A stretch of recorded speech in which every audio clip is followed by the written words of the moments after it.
इस दिन से शुरू हो रहा है खरमास महीना। जानिए इस माह में तुलसी की पूजा करने से क्या होगा आपके साथ। हिंदू धर्म में तुलसी के पौधे को बहुत ही पवित्र माना गया है। हर घर में तुलसी माता की पूजा की जाती है। शास्त्रों में कहा गया है कि घर में तुलसी पूजा करने पर शुभ फल प्राप्त होते हैं और घर परिवार में फैली नकारात्मकता दूर हो जाती है।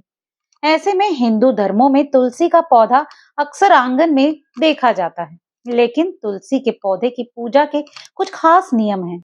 यूं तो हर माह में तुलसी पूजा करनी चाहिए, लेकिन अक्सर लोग खरमास के दौरान तुलसी पूजा से कतराने लगते हैं। कहा जाता है कि खरमास में मांगलिक कार्य नहीं किए जाते हैं, इसलिए इस माह में तुलसी की पूजा भी नहीं करनी चाहिए। चलिए जानते हैं कि खरमास में तुलसी की पूजा करनी चाहिए या नहीं, और खरमास में तुलसी की पूजा करने पर क्या होता है।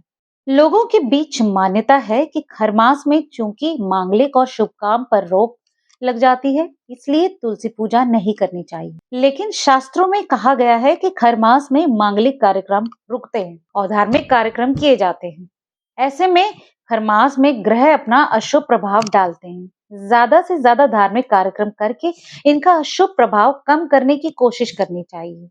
इसलिए खरमास में तुलसी पूजा जरूर करनी चाहिए। इसे धार्मिक कार्य की तरह देखना चाहिए और घर परिवार में ग्रहों का अशुभ प्रभाव और नकारात्मकता दूर करने के लिए पूरे महीने तुलसी का पूजन करना चाहिए। शास्त्रों में ये भी कहा गया है कि खरमास में तुलसी का पूजन करने पर भगवान विष्णु प्रसन्न होते हैं और जातक के घर में खुशहाली आती है। तुलसी पूजन से ग्रहों का अशुभ प्रभाव कम होता है, वहीं घर में सकारात्मकता का प्रभाव भी बढ़ता है। खरमास में रोज तुलसी पूजन कर सकते हैं, लेकिन इससे संबंधित एक खास नियम का ध्यान रखना जरूरी है।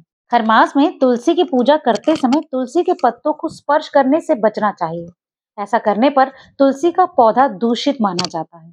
इसलिए आप अगर खरमास में तुलसी का पूजन कर रहे हैं तो दीपक बाती जरूर करें, लेकिन तुलसी के पत्तों को हाथ ना लगाएं और ना ही इन पत्तों को तोड़ें।